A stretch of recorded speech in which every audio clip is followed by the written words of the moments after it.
Buenas noches, hermanos. Gracias nuevamente por estar reunidos acá. Gracias por esta oportunidad que se me brinda de poder compartirles este estudio acerca de la entera santificación. Hermanos, para ponernos en sintonía con el Señor, vamos a orar primero, para que el Señor nos dé sabiduría, nos dé conocimiento y entendimiento para recibir esta palabra. Padre, gracias te doy en esta hora, Señor, por permitirme dar este estudio, Señor. Señor, que mengue yo, Padre, y que seas tú hablando, Señor, y que tu pueblo escuche tu palabra, Señor. Que te escuche a ti, Padre. Te lo pedimos en el nombre de Dios Jesús, Señor. Toma control de esta reunión, Señor. Toma control de cada una de las personas que hoy están conectadas a esta sala virtual, Padre. Ministralos, ministra sus vidas, sus corazones, Señor. Que ellos sean pueblo santo apartado para ti, Padre. En el nombre de Jesús. Amén. Entonces, hermanos, les comparto ya la presentación del estudio y como bien lo mencionaba nuestro hermano Daniel, el título del tema es entera santificación. Y esto es un proceso que nos debe llevar a todos nosotros a seguir cada día lo que el Señor nos dice en su palabra. Por el tema, les presento este versículo que dice en 1 Tesalonicenses capítulo 5, versículos del 23 al 24, y el mismo Dios de paz os santifique por completo, y todo vuestro ser, espíritu, alma y cuerpo sea guardado irreprensible para la venida de nuestro Señor Jesucristo. Fiel es el que os llama, el cual también lo hará. Y si entendemos un poquito acerca de lo que es el proceso de entera santificación, y lo vemos en este versículo, si vemos la primera parte de este versículo que dice, el mismo Dios de paz os santifica por completo. Y esto nos llama que no solamente debemos ser santificados en cuerpo, no solamente debemos ser santificados en alma o en espíritu, sino enteramente. Y este es un proceso que no es que dura unos pocos meses o dura un año, sino que dura hasta que el Señor venga por nosotros, hermanos. Entonces, entendiendo este punto, pasamos a ver qué es santificación. Santificación es separar a alguien para alguien, es decir, nosotros somos separados para el Señor Jesús. Es el proceso por el cual el Espíritu Santo nos hace morir al amor, al pecado y nos hace ser cada día más como Jesucristo. Si entendemos esto, sabemos que por el Espíritu nosotros somos apartados para el Señor. Nos hace morir a ese amor al pecado, a ese deseo de la carne. Nos ayuda a crucificar nuestra carne cada día e ir en busca del Señor Jesucristo. La santificación es una prioridad de Dios para nuestras vidas. La obra más importante del Espíritu es la santificación. Si buscamos en 1 de Pedro, capítulo 1, versículo 2, leemos, elegidos según la presencia de Dios Padre en santificación del Espíritu para obedecer y ser rociados con la sangre de Jesucristo. Gracia y paz os sean multiplicadas. Si analizamos un poquito este versículo, nos vuelve a hablar de la santificación. Y esto nos ayuda a obedecer su palabra, a obedecer lo que Él nos ha mandado, lo que Él nos ha decretado en sus estatutos. Si analizamos también lo que hemos estado leyendo en el tiempo con Dios, nos habla de la obediencia. Debemos obedecer a su palabra, debemos ser un pueblo apartado para Él. Vivimos en el mundo, mas no somos parte de Él. En 1 Corintios 6:11 dice, y Dios que levantó al Señor, también a nosotros nos levantará con su poder. Es decir, si nosotros cumplimos con este proceso de entera santificación y seguimos en pos del Señor Jesús, cuando llegue el momento, nosotros también seremos levantados. Y para esto vamos a analizar la vida de un hombre llamado Jacob, el padre de Israel. Mantengan en sus Biblias, hermanos, Génesis 28, capítulo 35, versículo del 1 al 11. Y leemos aquí en el subtítulo, Santificación en la familia de Jacob. Esto nos llama poderosamente, hermanos, porque si vemos lo que hoy está pasando en el mundo, ya nadie se está reuniendo en iglesias. Ya nadie está yendo un domingo a reunirse a escuchar palabra. Pero Dios ha proveído una sala virtual para que estemos aquí reunidos escuchando su palabra hoy, hermanos. En primer lugar, dice aquí, Dios tomó la iniciativa de sacarlo de Siquén a Betel. Si leemos el capítulo, el Génesis 35, versículo 1, dijo Dios a Jacob, levántate y sube a Betel y quédate allí, y haz allí un altar al Dios que te apareció cuando huías de tu hermano Esaú. Si analizamos también este versículo, nos habla de que bajo una condición, Dios nos llama a reunirnos nuevamente con Él, a entablar nuevamente una relación. Les leo nuevamente. Dijo Dios a Jacob, levántate y sube a Betel. ¿Qué significará esto, hermano? Significa que nosotros debemos salir del lugar en el que nos encontramos, en ese lugar de cargas, en ese lugar de angustias, salir de la condición del consentimiento, hermanos. Leo aquí, salir de Siquem era salir del lugar de cargas, salir de la condición del consentimiento, salir de estar huyendo, de estar en fuga, y subir a Betel es acercarnos a Dios de nuevo. Dios es una casa para su pueblo. Les comparto este versículo que está en Salmos, capítulo 91, versículo 1, al versículo 2, que dice, el que habita al abrigo del Altísimo morará bajo la sombra del Omnipotente. Diré yo a Jehová, esperanza mía y castillo mío. Esto es una prueba, hermanos, de que solamente en el Señor nosotros tendremos paz, solamente en el Señor nosotros tendremos un verdadero hogar. No hay respuesta, no hay gozo, no hay paz fuera de Él. En segundo lugar, hermanos, el proceso de santificación familiar.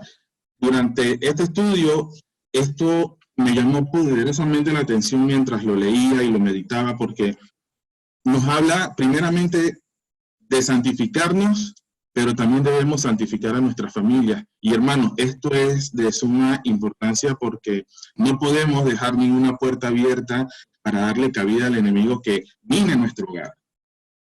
En el mundo hoy en día se presentan disensiones familiares, hogares rotos, hijos peleando contra sus padres, esposos peleando contra sus esposas.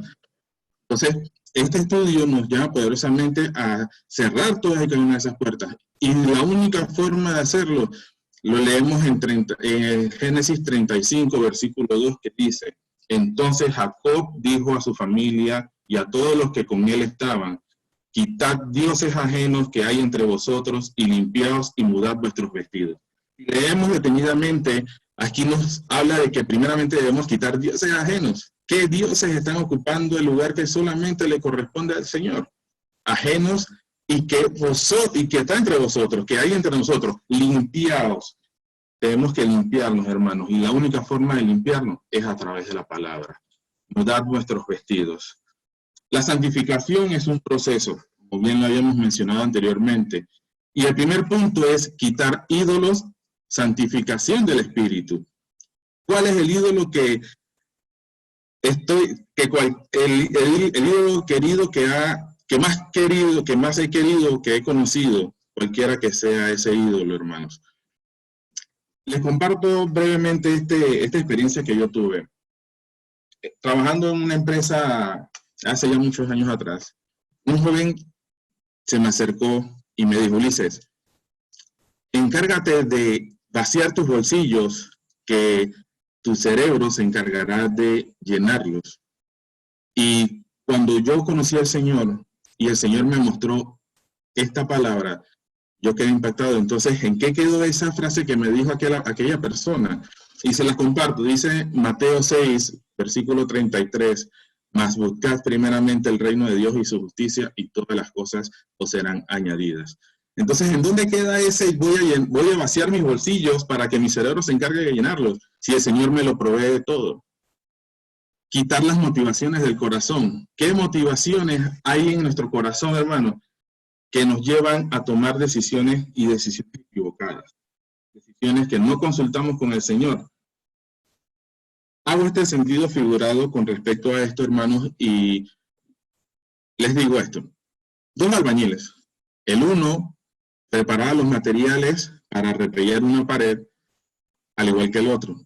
El uno tomó la arena, la mezcló con cemento, con agua, e hizo la mezcla y la masa para hacer el repello.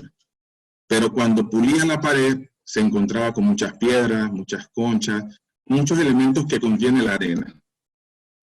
El segundo tomó la arena, la preparaba, pasándola por una malla para quitar toda broca, para luego dejarla totalmente fina y hacer la mezcla y hacer el repello.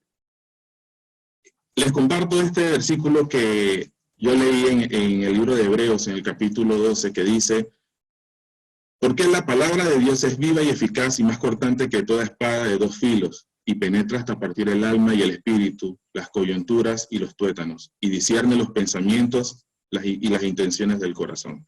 Entonces, hermanos, la única forma de nosotros poder discernir nuestros pensamientos y ver claramente las motivaciones que hay en nuestro corazón es a través de la palabra. No hay otra forma.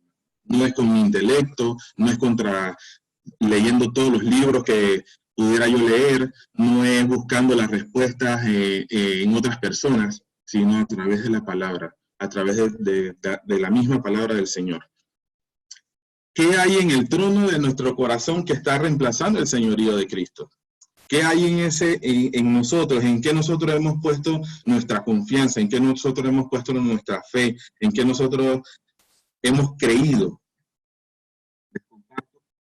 Les comparto este versículo también, Lucas 6, capítulo 6, versículo del 46 en adelante.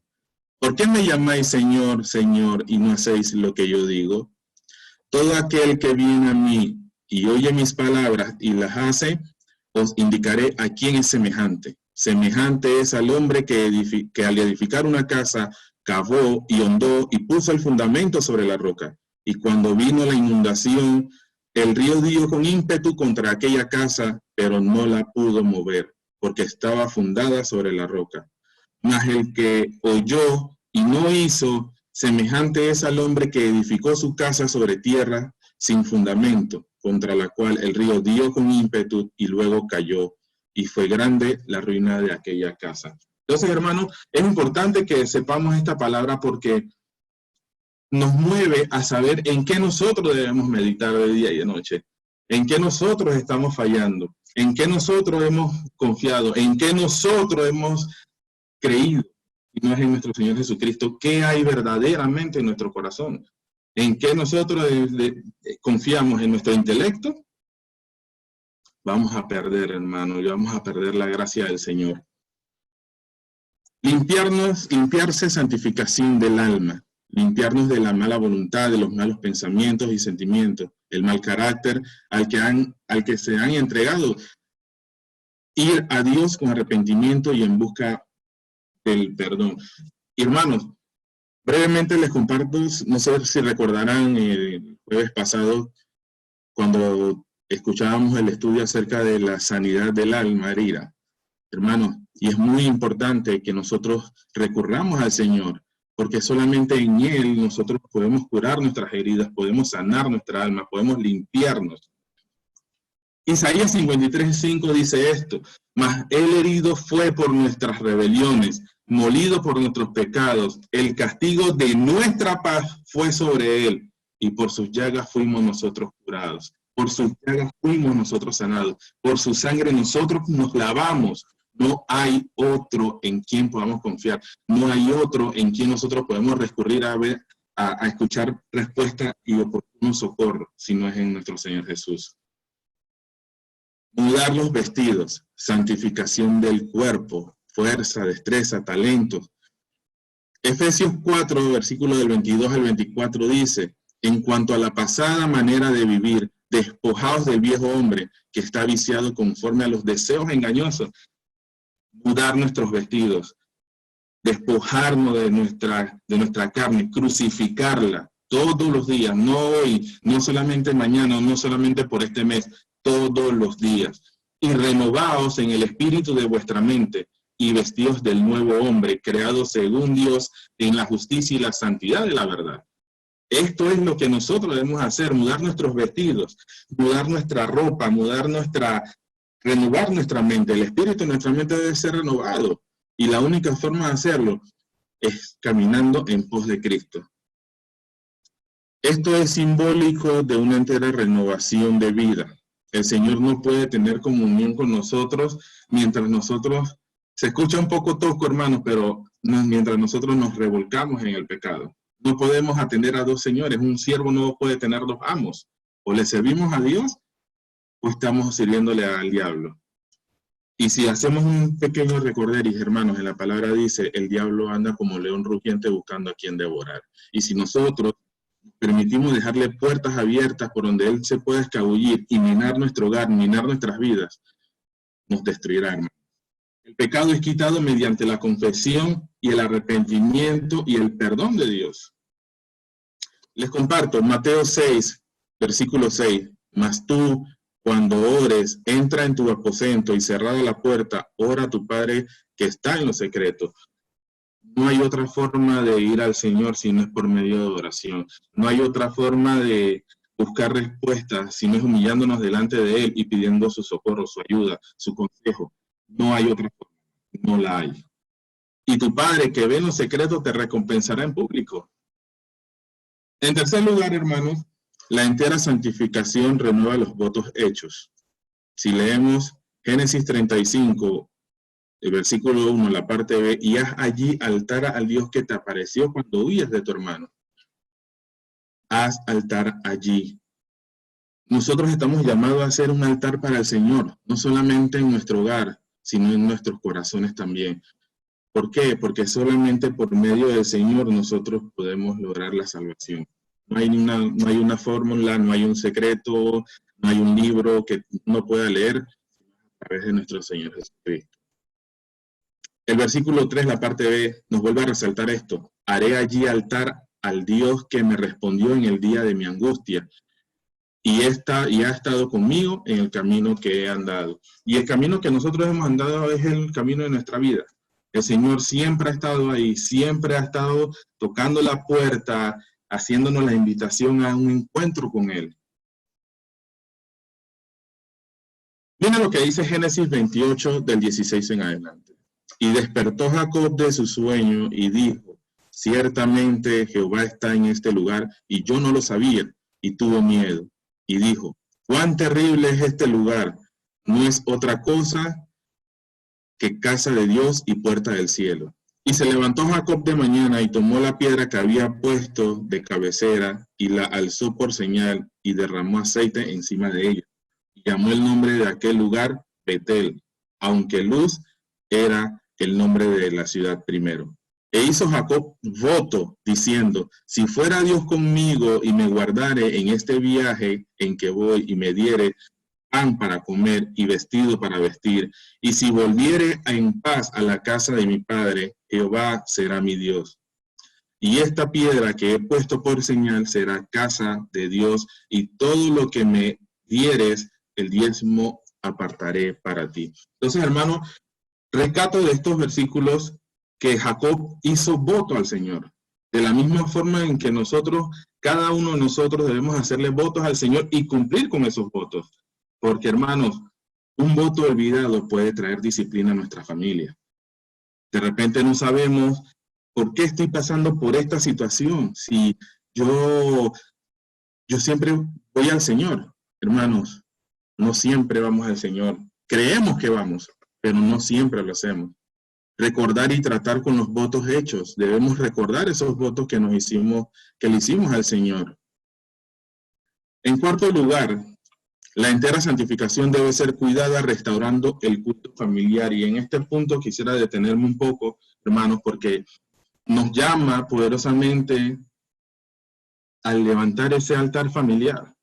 No hoy, no esperando solamente los martes, no esperando solamente los jueves, no esperando solamente los domingos, sino todos los días debemos tener un culto familiar.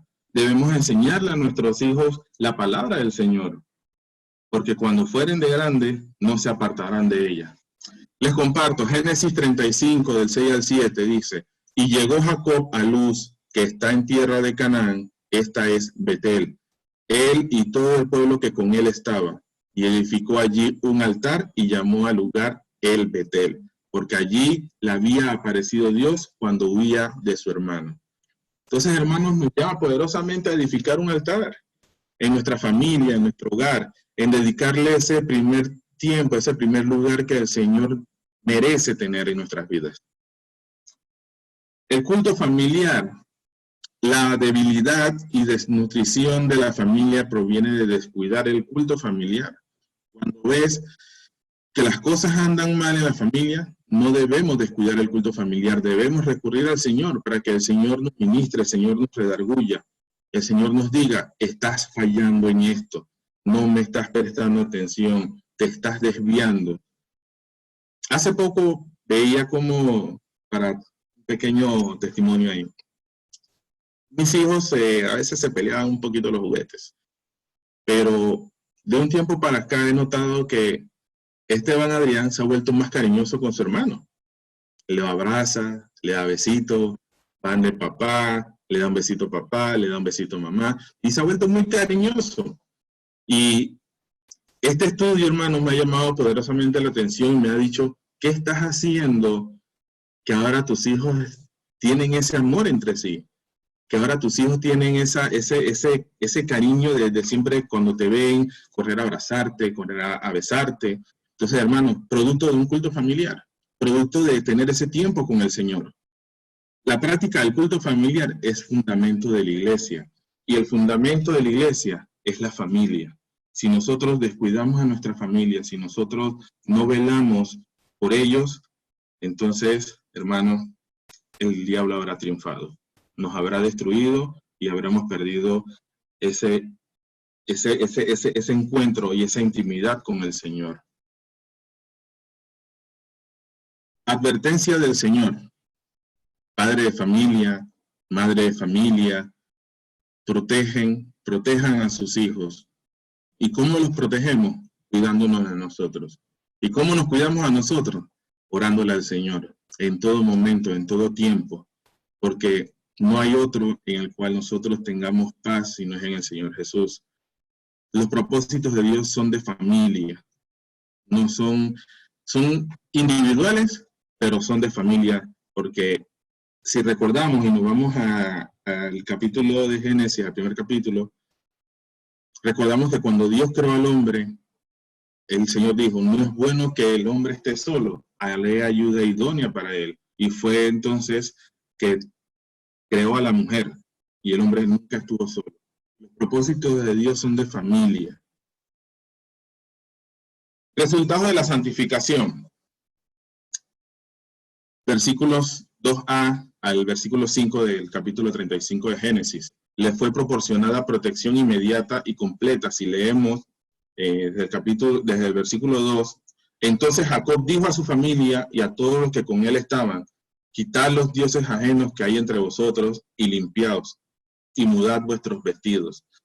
Y levantémonos y subamos a Betel, y haré allí altar al Dios que me respondió en el día de mi angustia, y ha estado conmigo en el camino que he andado.